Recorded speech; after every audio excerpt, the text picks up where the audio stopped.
La CGT Air France dans son ensemble est en train de préparer les différentes manifestations du 8 octobre. Ça a déjà commencé aujourd'hui, ce matin en province. Et pour 14 h, on a toutes les sections de la région parisienne qui sont présentes.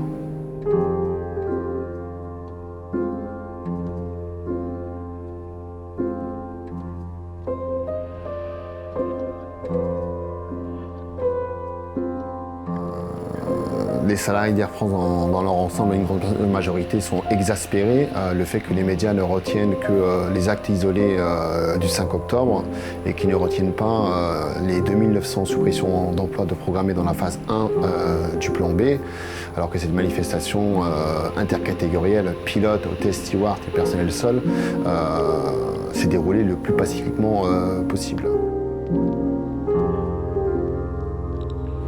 Le fait historique, c'est qu'il y a longtemps, depuis l'après-guerre, qu'on n'avait pas vu toutes les corporations réunies avec un même objectif, non à la casse sociale et oui au maintien de l'emploi. Ça, c'est historique. C'est la direction qui a essayé de diviser un maximum les populations entre elles. Elle est complètement en échec. Il faut qu'on transforme la mobilisation du 5 en succès.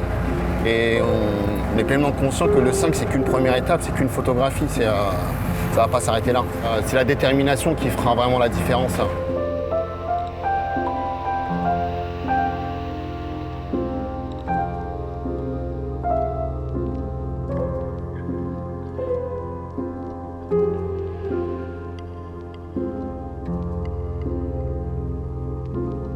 L'État représente 17% au niveau d'Air France, c'est le premier actionnaire.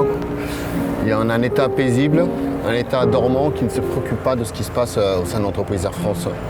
On a vraiment le sentiment que le gouvernement, la seule chose qu'il souhaite, c'est fructifier son capital afin de le vendre et de faire une plus-value au détriment des salariés.